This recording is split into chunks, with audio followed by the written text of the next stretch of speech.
वीर जन्मले छत्रपती केले धर्माचे रक्षण नित्य संतांचे पूजन वक्रतुंड महाकाय सूर्यकोटी समप्रभ निर्विघ्नं कुरु मे देवो सर्वकार्येषु सर्वदा गुरुर्ब्रह्मा गुरुर्विष्णु गुरुदेवो महेश्वरा गुरु साक्षात् परब्रह्म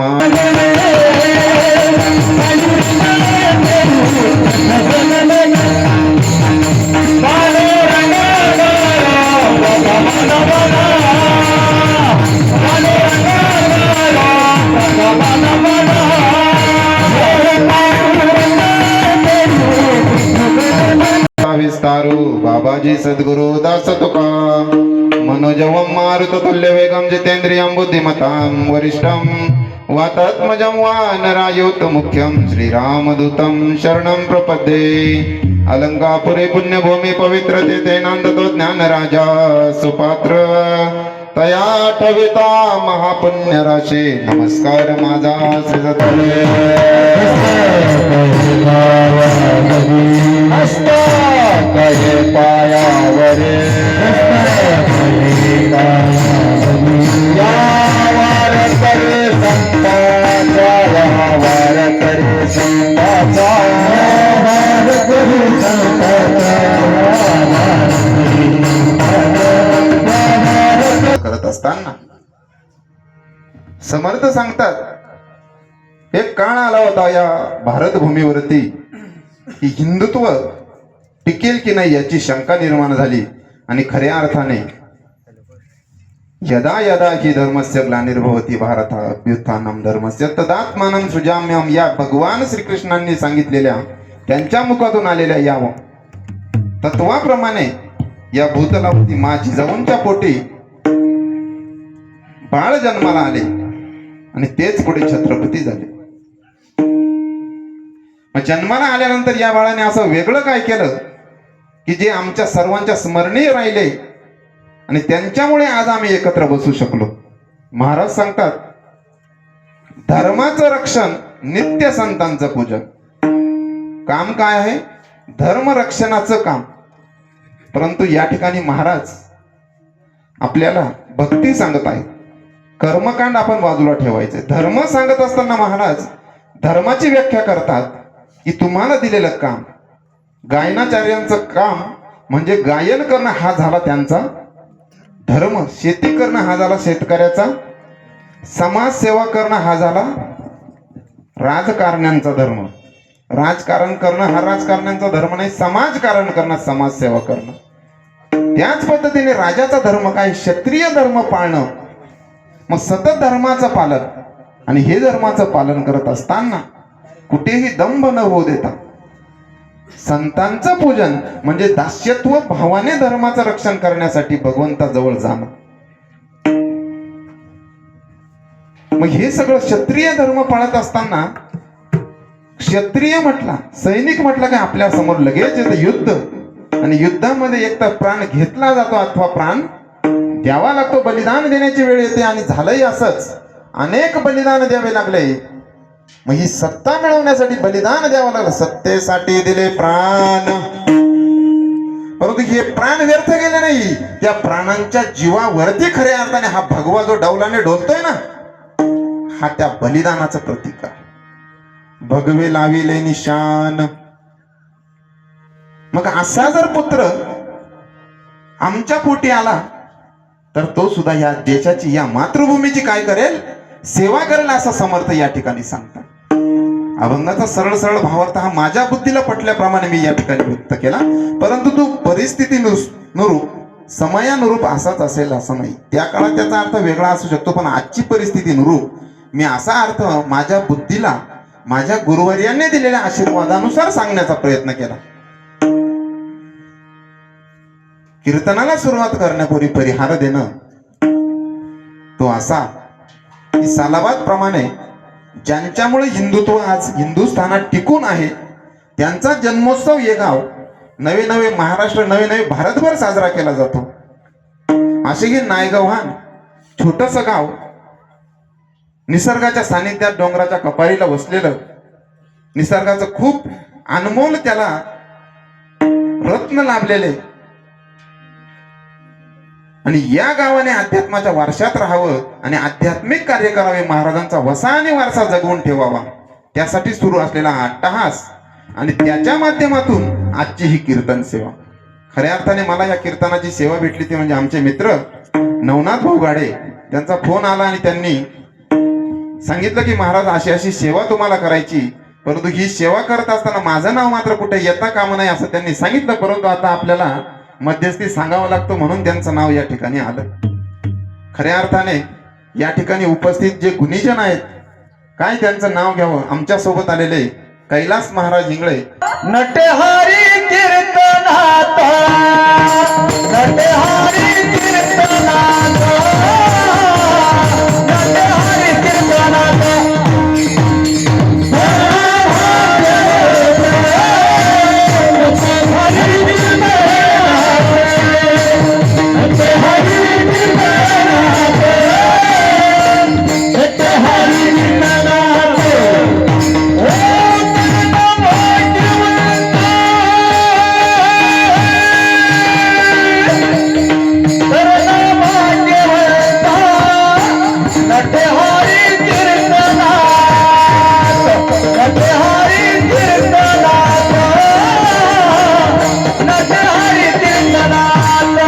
राजे असून देखील सुद्धा काम करत होते इतर राजांसाठी, सेनापती म्हणून काम करत होते.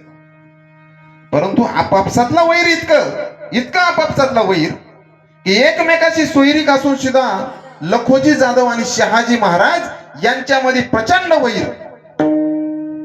किती वैर असावं. एकदा काय घडलं, शहाजी महाराजांनी सांगितलं की आमच्याकडे असा हत्ती आहे की या हत्तीला थांबवणं मुश्किल गोष्ट आहे. आता आपला शत्रू असं म्हटलं म्हणल्यानंतर लखोजी जाधवांचा त्या ठिकाणी पुतण्या दत्ताजी जाधवांनी शमशेर उपटले आणि क्षणात त्या रणांगणात उडी मारली आणि एका गावामध्ये हत्ती आडवा केला. हत्ती म्हणजे ऐश्वर्याचं प्रतीक आणि शहाजी राजांचा हत्ती आडवा करणं म्हणजे शहाजी राजांच्या जिव्हारी ही गोष्ट लागली. शहाजी राजांनी शमशेर उचलली आणि पुन्हा रणांगणात उडी घ्यावी आणि रणांगणात उडी घेताना दत्ताजींनी वार करावा आणि तो हातावरती झेलावा आणि एका पुन्हा फटक्यात दत्ताजींना आडवं करावं. दोन जीव समोर गेलेले आहेत. यावरती गोष्ट थांबलेली. लखोजी जाधवांनी पुन्हा रणांगणात उडी घ्यावी आणि पुन्हा वार सुरू करावे शहाजी राजांवरती. आणि हे दृश्य बघावं राजमाता जिजाऊंनी की काय चाललंय माझ्या समोर. जनता विधाव्य परिस्थितीत आहे, संकटात आहे, लेखी बाळींची इज्जत लुटली जात आहे, गरीबावरती अन्याय केले जात आहे. आणि हे सगळं असताना माझे दोघही बाजूचे हे नातेवाईक एकमेकात वाद घालत आहेत. आणि मासाहेबांनी हात जोडले, माझ्या कपाळीचा कुकू वाचवा. आणि लखोजी जाधव मागे सरकडे. त्या ठिकाणी ते गणगौर युद्ध थांबलं, परंतु याच्यावरती वैर संपलं नाही हो. बघून घेईल म्हणून लखोजी जाधव मागे झाले. मी कुणाविषयी सांगतोय, दोन मराठ्यांविषयी, महाराष्ट्रातल्या प्रबळ नेत्यांविषयी सांगतोय की आपापसात यांची चाललेली ही युद्ध होती. आपल्यावरती येणारं संकट काही परकीयांनी केलं नाही, आपले एकत्र येत नव्हते म्हणून ही गोष्ट घडली होती. पुन्हा एकदा शिवनेरीच्या जुन्नर किल्ल्याजवळ राजमाता गरोदर असताना शहाजी राजे आले आणि राजमाता यांना कुठं ठेवायचं म्हणून शिवनेरी किल्ला निवडला. शिवनेरीच्या पायथ्याशी असलेल्या एका पाटलाच्या घरी त्यांचा मुक्काम होता. आणि ही बातमी जेव्हा लखोजी जाधवांना कळाली तेव्हा काय करावं लखोजी जाधवांनी, 5000 सैन्य घेऊन शहाजी राजांना शोधण्यासाठी निघाले. अख्ख्या जुन्नरला वेढा दिला आणि शहाजी राजांचा शोध घ्यायला लागले. पाटलांच्या गळ्याला तलवार लावली, सांगा शहाजी राजे कुठे आहात. आणि पाटलाने सांगितलं महाराज या ठिकाणाहून निघून गेलेले आहेत, खोटं बोलताय तुम्ही. आणि मग पाटलाने शमशेर काढली, तुम्ही मला कोण घाबरवणार आहे. लखोजी जाधव, तुम्ही मला कोण घाबरवले, कुणाचा शोध घेताय तुम्ही, लेकीच्या कुंकवाचा. आणि गरोदर अवस्थेत जिजामाता पुढे येतात म्हणजे बापासमोर तसं रडतात, बाबा याच्यासाठी माझं हे कपाळ भरलं का तुम्ही, कुंकू याच्यासाठी माझ्या कपाळी ठेवला का. आणि जर तुमची इच्छाच आहे हात धरला आणि आपल्या कपाळावर फिरवला, अगदी माझ्या कपाळावरचं कुंकू पुसा आणि मग तुम्हाला कोणाला मारायचं ते मारा. लखोजी जाधवांना स्वतःची चूक समजली. बाळा नाही का, माझा राग अनावर होत नाही. मग तुमचा राग जर माझ्या कुंकवाला पुसण्यासाठी उठला असेल तर तो राग काय कामाचा. तुमच्या समोर जनता पीडित आहे, तिच्याकडे तुमचं लक्ष नाही. जनतेचं जाऊ द्या, माझ्या गर्भात असलेल्या बाळाकडे तरी बघाल. आणि आता मात्र लखोजी राजांच्या डोळ्यातून अश्रू आले. बाळ, जिजाऊ काय सांगताय तुम्ही. त्या शहाजीने मला नाही बोलवलं तरी चालेल, परंतु तुझा मुलगा जन्माला आल्यानंतर खऱ्या अर्थाने पहिल्यांदा मी त्या ठिकाणी येईल आणि या बाळाचं मुख बघेल. मग राजमाता जिजाऊने आपापसात असलेली ही सगळी भांडणं बघितलेली होती, हा संघर्ष बघितलेला होता. आणि ठरवून टाकलं, जर माझ्या बाळाच्या येण्याने जर या महाराष्ट्राला सुशांती मिळणार असेल तर हे बाळ कसं जन्माला यावं.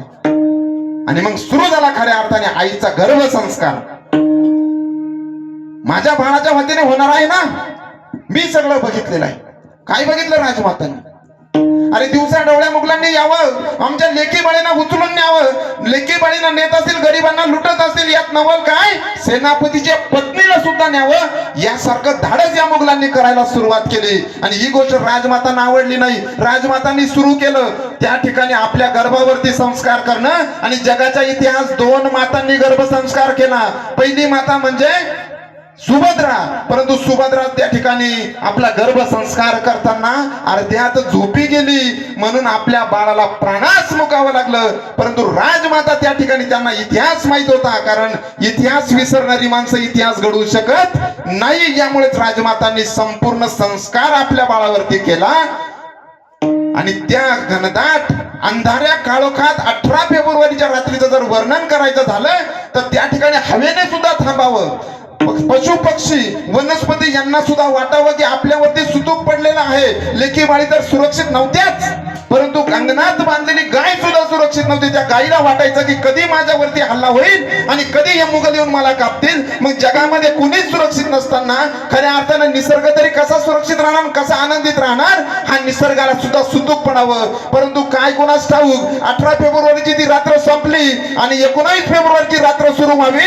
निसर्गाने वेगळाच निरूप त्या ठिकाणी दाखवावं. पक्ष्यांची किलबिलाट सुरू व्हावी, वाऱ्याने आपला गाणं गावा आणि तेवढ्यात तोफांचा आवाज यावा आणि बातमी यावी, राजे जन्माला आले, राजे जन्माला आले. माझ्याची जायची पुराई कसे आली हफाला, माझ्याची जायची पुराई कसे आली हफाला.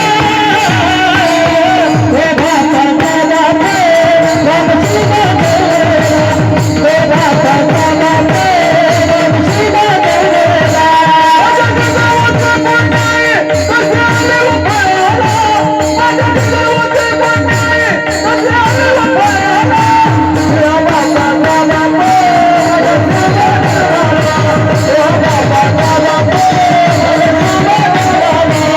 माझ्याची जायची पुराई कसे आली हफाला, माझ्याची जायची पुराई कसे आली हफाला. हे भाता दादा पे रामची बाबा,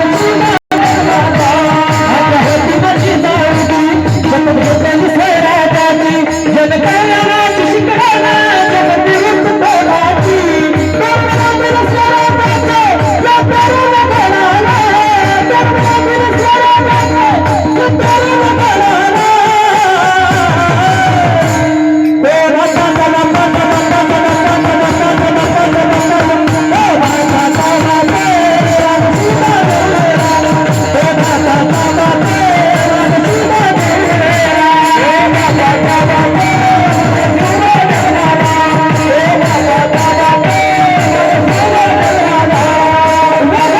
भाता दादा पे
समर्थांनी, आणि त्याच समर्थांनी वर्णन केलं अभंगाच्या.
कधी सांगत नव्हत्या प्रसंग बघायच्या. आज शिवाजी महाराजांना कशाची गरज आहे, आणि त्या दिवशी खऱ्या अर्थाने आपल्यातला मीपणा संपवणं गरजेचं आहे हे राजमातांच्या लक्षात आलं. आणि त्यांनी सांगितलं, बाबा रे, आपण वनात आहोत, संघर्षात आहोत, तू राजा म्हणून कसं काय घेऊन राहिला स्वतःला? तुला व्हायचंय राजा, परंतु इथल्या या समाज व्यवस्थेने सगळं हरवून बसलेले आहेत, सट्टा खेळलेले आहेत. हे कसला सट्टा खेळले आहेत? मीपणाचा, एकमेकांच्या जवळ न येण्याचा सट्टा खेळलेला आहे. त्यामुळे या संघर्षात आपण आहोत.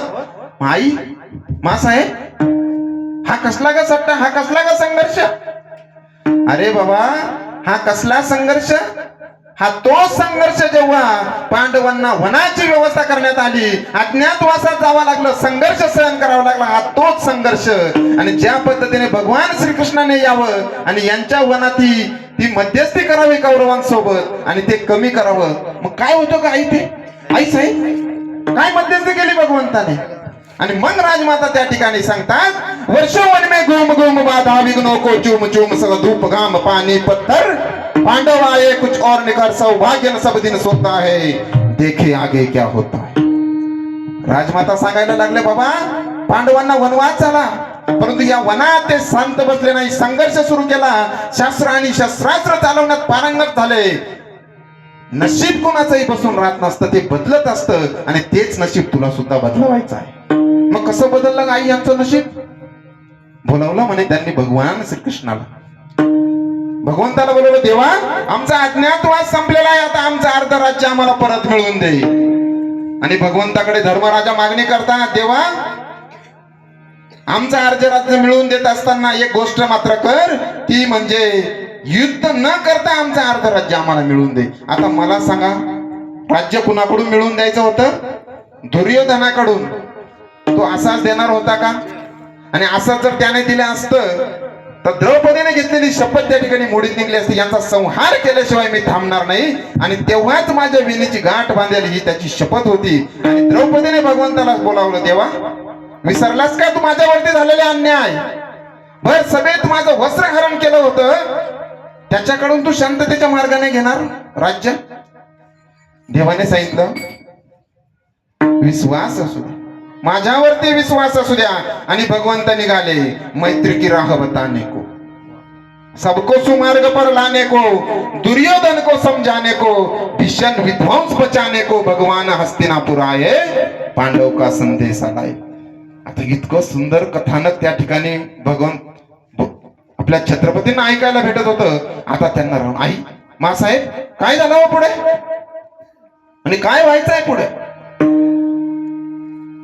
आणि त्या ठिकाणी आल्यानंतर भर सभेत भगवंतांनी सांगितलं, अर्जुना हो न्याय अगर तो आधा दो, तुझ्याकडे जर न्याय असेल ना अर्जुना, त्यांचं राज्य अर्ध परत देऊन टाक. हो न्याय अगर तो आधा दो, पर यदि इसमें भी बाधा हो तो दे दे केवल 5 ग्राम, रखे अपनी धरती तमाम, हम वही खुशी से खाएंगे, परिजन पर आसीना उठाएंगे.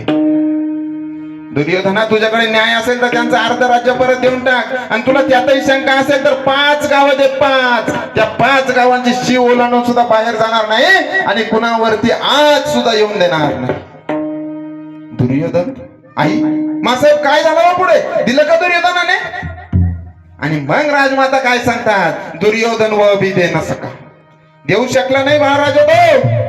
दुर्योधन वो भी दे न सका, आशीष समाज के ले न सका, उल्टे हरि को बांधने चला, जो था असाध्य साधने चला, जब नाश मनुज पर चाहता है पहले विवेक मर जाता है. म्हणतात ना, विनाशकाले विपरीत बुद्धी. दुर्योधनाने राज्य तर दिलंच नाही दादा, त्या ठिकाणी उलटा भगवंताला बांधायला निघाला. आता मात्र भगवंत क्रोधित झाले. हरिने भीषण हुंकार किया, अपना स्वरूप विस्तार किया, डगमग डगमग दिग्गज डोले, भगवान कुपित होकर बोले, जंजीर बढ़ाकर साध मुझे, हा हा दुर्योधन बांध मुझे. मासाहेब, दुर्योधन तर राजा होता, मग भगवंताला बंदिवान केलं त्याने? अरे बाबा, भगवंत आहेत ते, त्यांना कसं बंदिवान करणार? मग भगवंत कसे असतात तो आऊसाहेब? भगवंत आणि मग भगवंताचं वर्णन, यह देख गगन मुझ में लय है, यह देख पवन मुझ में लय है, मुझ में विलीन सकल जंकार, मुझ में लय है सारा संसार, अमरत्व मुझ में फुलता है, संहार मुझसे झुलता है. ही हवा आहे ना बाबा. भगवंत म्हणतात मी आहे, हा संसार म्हणजे मी ठरवलं तर सगळ्यांचा संहार करू शकतो, आणि मीच ठरवलं तर सगळ्यांना तारू सुद्धा शकतो. तुला बघायचंय मी कोण आहे? उदयाचल मेरा दिप्त भाल भूमंडल वक्ष स्थल विशाल, भुज परिधि बंद को घेरे है, मैनाक मेरु पग मेरे है, दिखते जो ग्रह नक्षत्र निकर, सब है मेरे मुख के अंदर. दुर्योधनाला भगवंत सांगताय कोण आहे मी? दृग है तो दृश्य कांड दे. तुझ्यात जर दृग धैर्य असेल तर पुढचं दृश्य बघा. उदयाचल पर्वतासारखा मी आहे, दीप्त भाल माझा कपाळ त्या उदयाचल पर्वता एवढा आहे. हे भूमंडल म्हणजे वक्षस्थल, भुज परिधि बंद को गे. अरे माझ्या हातामध्ये अशी पृथ्वी घेऊन फिरतो रे बाबा मी. मैनाक आणि मेरू नावाचे पर्वत माझ्या पाया एवढे आहेत.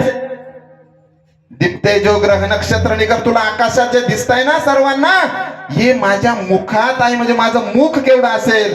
ब्रह्मांडाचं दर्शन घडवलं होतं लहान असतानाच आपल्या आईला, माती खाल्ली म्हणून भगवंताला फटका दिला, आणि त्याच वेळेस मोहन उघडून बघितलं तर आत ब्रह्मांडाचं दर्शन झालं. बाळराजे, एवढंच वर्णन आहे का आऊसाहेब भगवंताचं? नाही ना बाबा. दृग है तो दृश्य कांड देख, मुझ में सारा ब्रह्मांड देख, चर अचर जीव जक्षर अक्षर मनुष्य नश्वर सुर जाति अमर, शतकोटि सूर्य शतकोटि चंद्र शतकोटि सरित सर सिंधु मंद्र, शतकोटि ब्रह्मा विष्णु महेश, शतकोटि जलपति गणेश, शतकोटि रुद्र शतकोटि काल, शतकोटि दंडाधर लोकपाल, जंजीर बनाकर साध इने, हा हा दुर्योधन बांध मुझे. बाबा रे, दुर्योधनाला गर्व झाला होता तेव्हा भगवंताने सांगितलं 100 कोटीच्या गणनेत जे सगळं काही आहे ते म्हणजे मी आहे. मग माझ्या पुढे कुठे तो? मग तू जर दुर्योधनासारखं वागला बाबा तर भगवंताला पुन्हा यावं लागेल आणि तुला बंदिवान करावं लागेल रे दादा.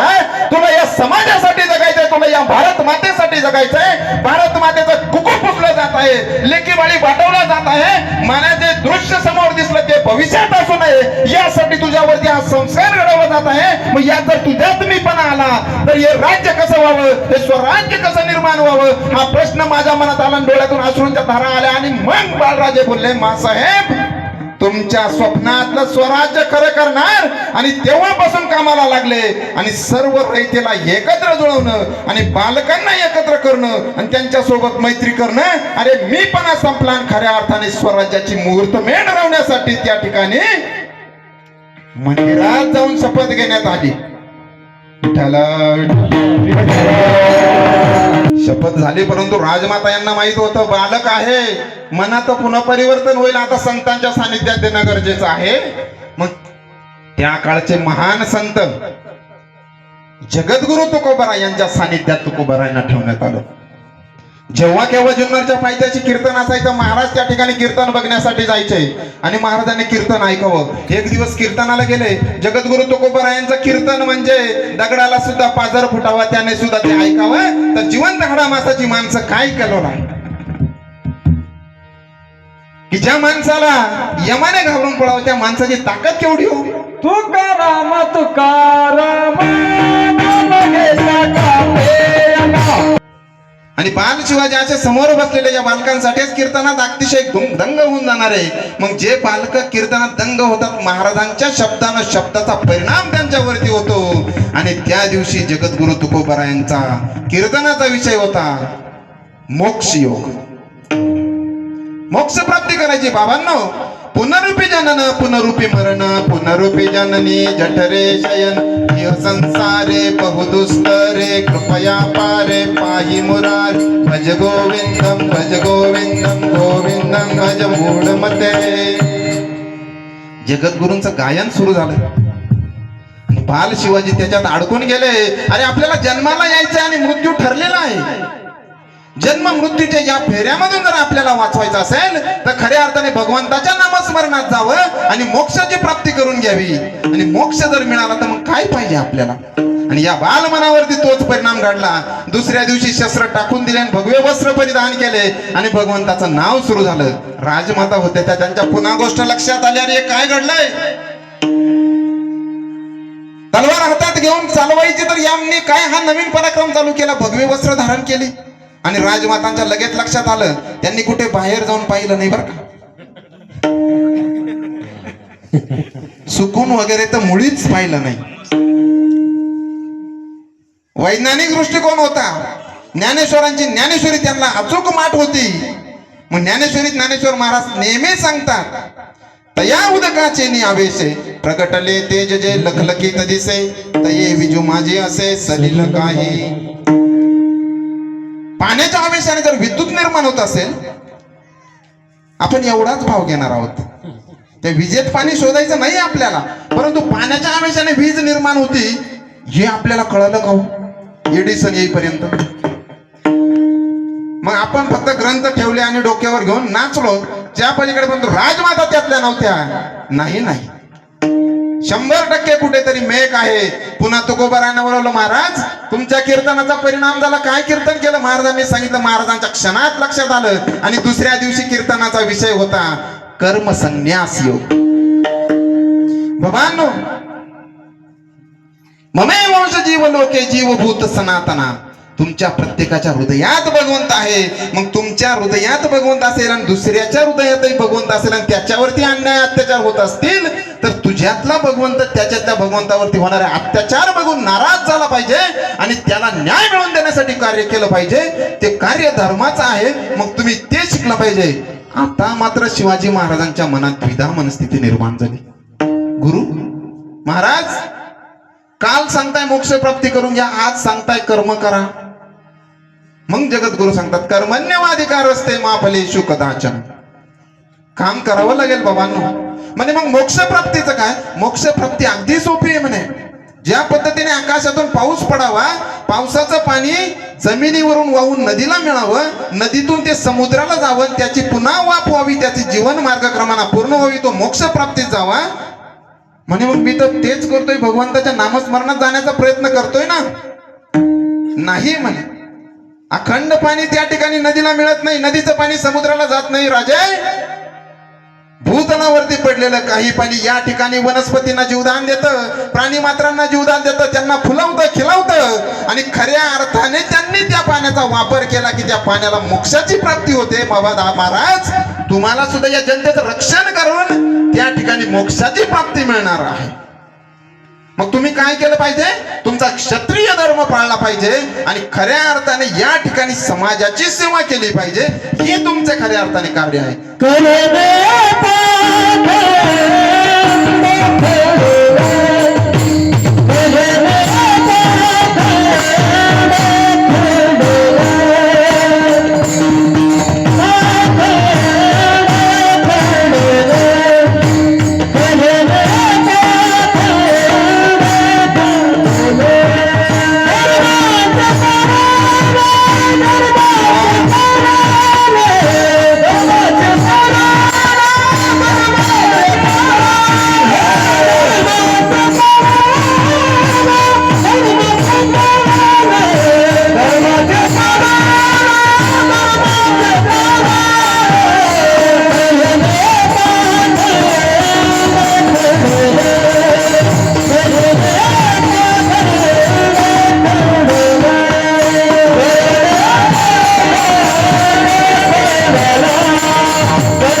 धर्माचे पालन करणे पाखंड खंडन.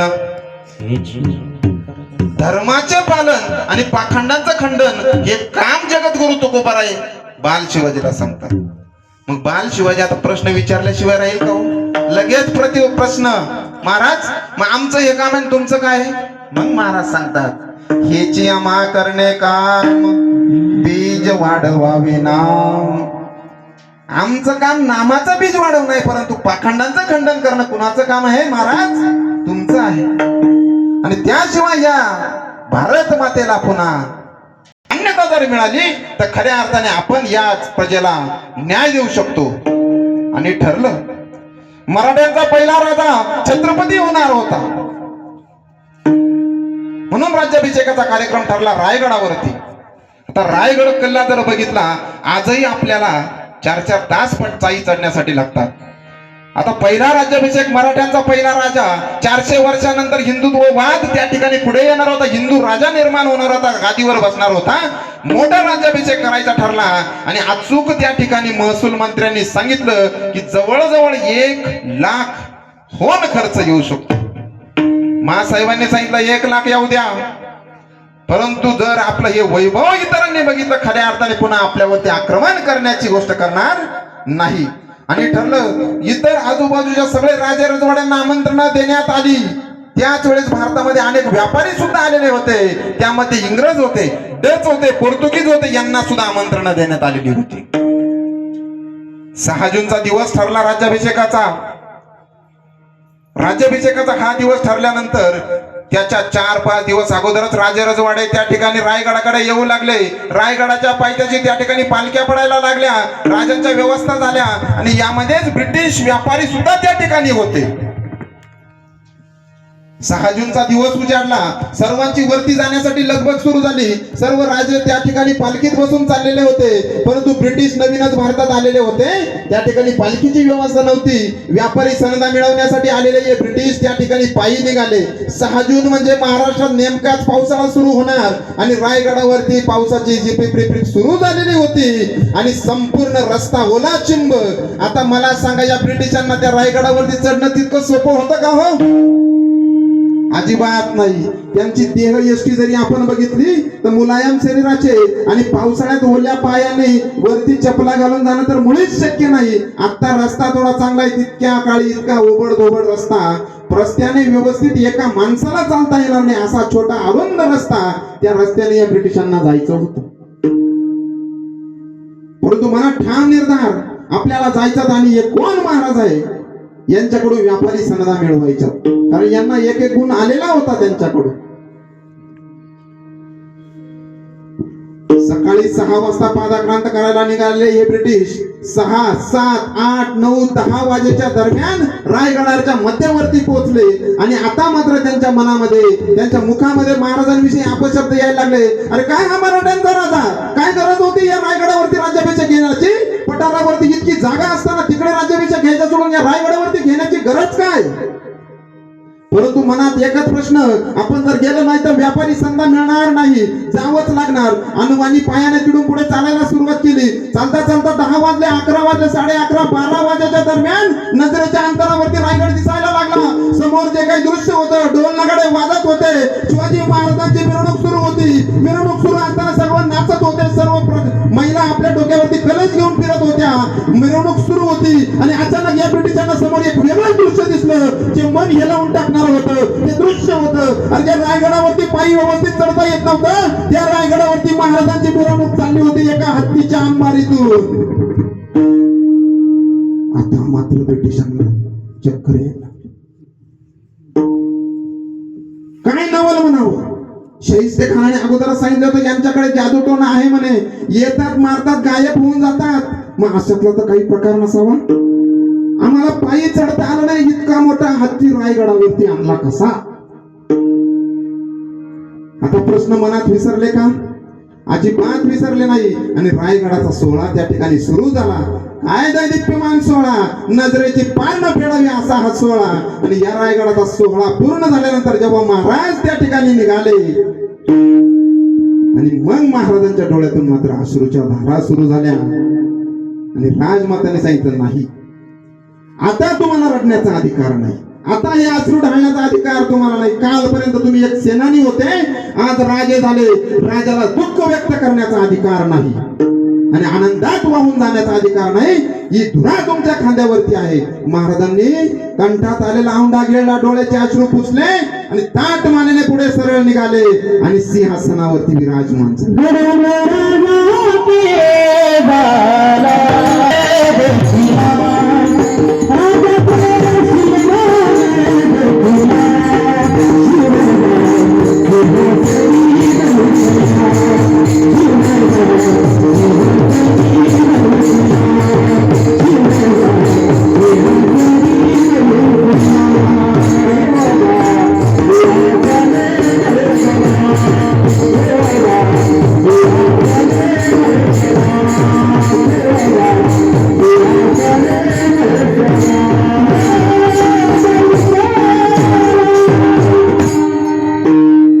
शिवबा राजा झाला आणि सिंहासनी बैसला.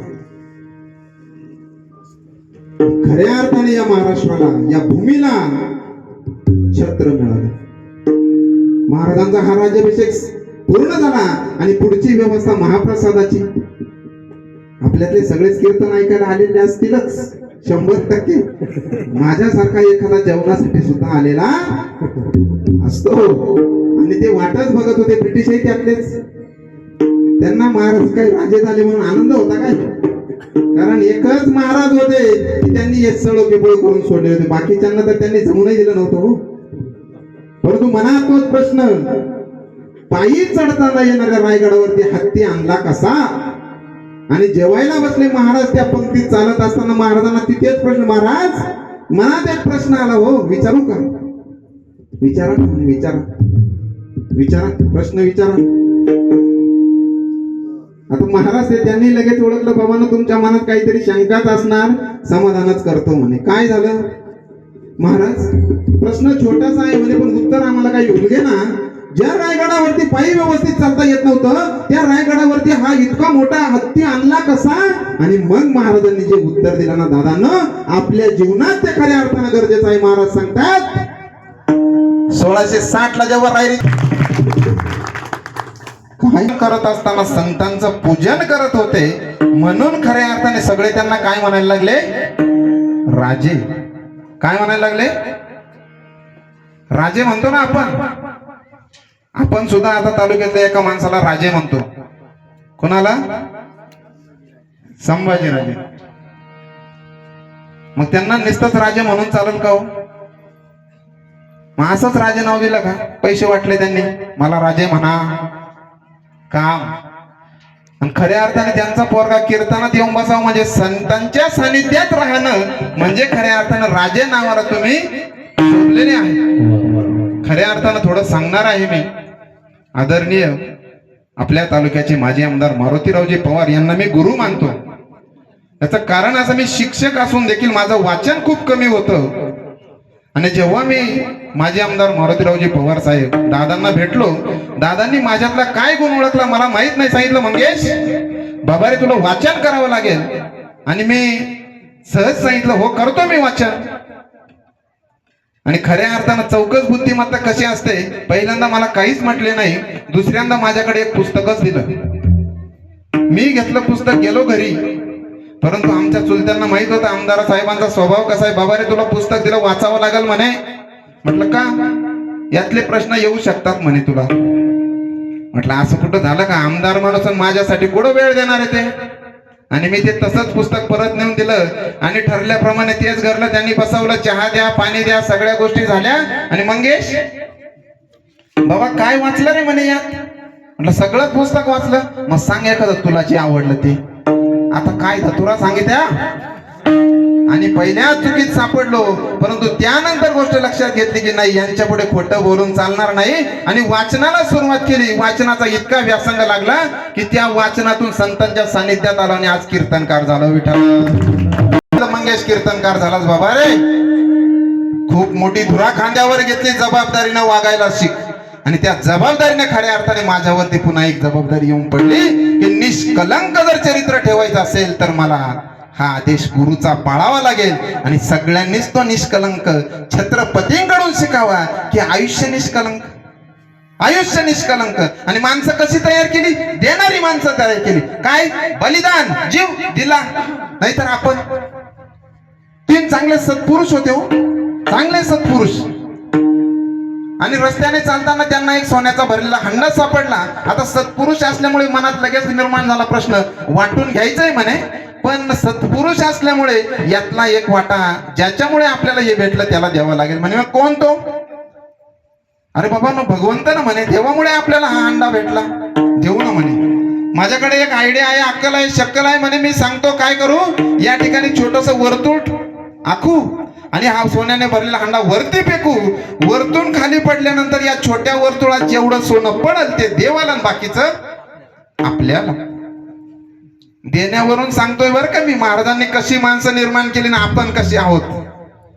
दुसरा म्हणला, काय महाराज तुम्ही इतकी कुठं चिकाटी असते काय, इतक्या छोट्याशा वर्तुळात काय पडल म्हणे. म्हणे मग गावा एवढं वर्तुळ आखा म्हणे, गावा एवढं. म्हणे मग गावा एवढं वर्तुळ आखा आणि वरती सोनं फेका, जेवढं आतमध्ये पडेल तेवढं आपलं. आता बाहेर जाईल का? तिसरा म्हणाला, नाही नाही खूप चिकट आहे राव तुम्ही दोघंही म्हणे. देवावरती, देवाने आपल्याला हांडा दिला आणि तुम्ही म्हणताय की असं. माझ्याकडे वेगळीच आयडिया म्हणे. काय? हांडा वरती फेकायचा, जे वरती जाईल ते देवाकडे जाईल आणि राहिलेलं आपलं विठाला आपली. अरे बलिदान देणारे मावळे छत्रपती शिवाजी महाराजांनी निर्माण केले, जीवाशी जाणारे माणसं निर्माण केले. जीव जाणारे हे माहीत असताना सुद्धा महाराजांसोबत राहणं हे त्याच्याच बरोबर आहे की जे आज सीमेवरती सैन्य लढत आहे. 14 फेब्रुवारी झाली, आपल्याला आठवणीत येते 14 फेब्रुवारीला काय घडलं होतं 2019 ला. सीआरपीएफ जवानांचा एक ताफा चाललेला होता. या ताफ्याच्या समोरून श्रीनगर जम्मू मार्गावरती जात असताना सर्व सैन्य एका रेषेत एका दोरीत चाललं होतं. त्यांच्या नियमाप्रमाणे सगळ्या गोष्टी घडलेल्या होत्या.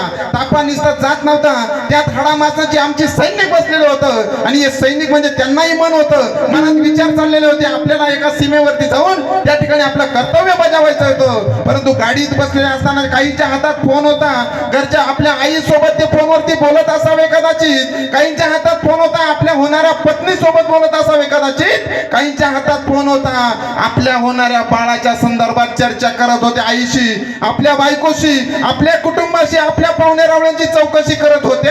आणि अतिशय आनंदाच्या या वातावरणामध्ये तो ताफा पुढे चाललेला होता. पुढे चाललेला हा ताफा जम्मूच्या जवळ यावा आणि अचानक सुसाट वेगाने एक कार यावी आणि 250 किलो RDX न भरलेली ही कार त्या ताफ्यातल्या एका वाहनाला धडकावी आणि क्षणात मोठ्याचं नव्हतं व्हावं आणि क्षणात आकाशामध्ये हल्ला. वातावरण पूर्ण दूषित झालं, वातावरणामध्ये आगीचे लोळ दिसायला लागले, दूर दिसायला लागला. आणि या दूर कमी होता समोरचे दृश्य दिलं ना, अरे मनाला हे लावून टाकणार होतं. रक्ताने माखलेले माणसं सैनिक त्या ठिकाणी दिसत होतं. काहींकडे जर बघितलं तर फक्त मांसाचे गोळे पडलेले होते. मग इतक्या या बलिदान देणाऱ्या या सैनिकांची जी भावना आहे ना, तीच भावना खऱ्या अर्थाने त्या मावळ्यांच्या सुद्धा मनात होती. एवढ्यावरती आपल्याला थांबून चालणार नाही. त्या मावळ्यांच्या प्रती, त्या सैनिकांच्या प्रती आपल्या मनामध्ये आदर निर्माण व्हावा. नाही तर आज अशी परिस्थिती झालेली आहे दादांनो, सैनिकाला मुलगी द्यायला लोक तयार होते का तर म्हणे शहीद होत आहे. आणि अशा लोकांना आजच लासलगाव येथील एक उदाहरण सांगणार आहे मी दादांनो तुम्हाला. आमच्याच बरोबरचा स्पर्धा परीक्षेचा अभ्यास करणारा एक तरुण, परंतु फिजिकल मध्ये कुठेतरी अनफिट असल्यामुळे नोकरीला लागू शकला नाही. आणि नोकरी न लागल्यामुळे कुठेतरी चुकीच्या वळणावरती गेला, दारूचं व्यसन लागलं आणि आज त्याचा शेवट झाला. त्याच्या पदरी 2 मुली आहे, बायको आहे, आई वडिलांचा संसार आहे. मग अशांना तुम्ही मुली देताय आणि देशासाठी शहीद होणाऱ्यांसाठी नाही, म्हणजे आपली मानसिकता चालली कुठे? मग मला सांगा, शिवाजी महाराजांनी ज्यावेळेस सैन्य जमा केलं असेल, मावळे जमा केले असेल, अरे काय काय गोष्टींचा त्रास सहन करावा लागला असेल. आणि इतक्या त्रासातून हे सैन्य हे स्वराज्य निर्माण करून आपल्या हातात दिलं. आणि आपण किती तत्परतेने ते स्वराज्य सांभाळतो आहोत, किती तत्परतेने सांभाळतो आहोत. मग हे स्वराज्य सांभाळणं ही आपली प्रत्येकाची जबाबदारी आहे, नैतिक जबाबदारी आहे. आणि ती आपण जर लिहिल्या पेलली नाही, पाळली नाही, तर खऱ्या अर्थाने आपण शिवाजी महाराजांचे शिलेदार कधीच ठरू शकत नाही. स्वराज्याची जबाबदारी पाळणं म्हणजे काय तर हिंदू धर्माची रीत रिवाज पाळणं. स्वराज्याची जबाबदारी पाळणं म्हणजे काय? तर ज्या दिवशी शिवजयंती येईल त्याच दिवशी फक्त शिवाजी महाराजांचे विचार पाळायचे का? तर नाही, महाराजांचे विचार डोक्यावरती नाही तर डोक्यात घेऊन चालायचे आहे. त्याचं कारण असं की ज्या महाराज नसते काशी की कला जाती मथुरा में मस्जिद बसती, अगर शिवाजी ना होते तो सुन्नत सबकी होती. अरे अनेक राजे झाले या महाराष्ट्रात, परंतु महाराजांसारखा राजा पुन्हा होणार नाही. शास्त्रात तर पारंगत होताच, परंतु शस्त्रात किती पारंगत असावा? शास्त्राने ज्या पद्धतीने सांगितलं, यत्र नार्यस्तु पूजन्ते रमन्ते तत्र देवता. ज्या राष्ट्रात स्त्रीचा सन्मान असतो ना, त्या राष्ट्राला नेहमी यशाच्या शिखरावरती जागा मिळत असते. आणि महाराजांनी तेच करून दाखवलं. अतिशय बालवयात असताना रांजाच्या पाटलाचा चौरंग करावा आणि समाजाला दाखवून द्यावं की जर कोणी एखाद्या माझ्या माय बहिणीकडे जर वाकड्या नजरेने बघल तर त्याचा चौरंग केला जाईल. चौरंग म्हणजे काय? हात कापले, पाय कापले, त्याला जेवणाची व्यवस्था दिली, दररोज उचलायचं आणि गावाच्या पारावरती आणून ठेवायचा, संबंध गावाला दृश्य दिसायचं. अरे याची ही काय अवस्था? ही अशीच दिसली पाहिजे की जेणेकरून याच्याकडे बघितल्यानंतर पुन्हा एखाद्या माता माऊलीवरती अन्याय करण्याची ताकद कुणात होणार नाही. असा माझा राजा होता. महिलांना सन्मान द्यायला शिका. परंतु आज परिस्थिती अशी आहे, इतर महिलांना जाऊ द्या, आपल्या घरातील महिलांना तरी सन्मान द्यायला शिका. नाही तर काही जण म्हणतात आमच्या घरचे ऐकत नाही हो, आमचं अजिबातच ऐकत नाही म्हणे. म्हणजे का ऐकत नाही? माझी तर लई इच्छा आहे म्हणे तिला प्रेमानं समजून सांगण्याची, पण ती ऐकतच नाही म्हणे. मग महाराजांनी सांगितलं बाबा आज पुन्हा प्रयत्न करून बघा. गेले आणि ऐकत नाही, दरवाजात उभे राहिले. का हो, काय भाजी करणार आहे आज? एक नाही दोन नाही म्हणे. अरे बापरे, दरवाजातून हिला ऐकायला खूपच कमी यायला लागलं वाटतं. हॉलमध्ये गेले, अहो काय भाजी केली आज? पुन्हा आवाज आला नाही. किचन मध्ये गेले आणि अहो काय भाजी केली आज? तरी ऐकायला आलं नाही. आणि समोर बाईचा असा हात धरला, अहो काय भाजी केली? आणि त्यांनी बटाट्याच्या भाजीची कढई उचलली आणि खाली ठेवली. 4 वेळेस सांगितलं, ऐकायला येत नाही का म्हणे? म्हणजे आपली अशी परिस्थिती, ऐकायला आपल्यालाच येईना, आपण म्हणतो ती माझं ऐकत नाही. दादांनो, ऐकायला त्यालाच येत नव्हतं, तो म्हणायचा बाई माझं ऐकत नाही. बाई सांगतच होती. स्त्रियांचा सन्मान करायला शिका दादांनो, विठाला.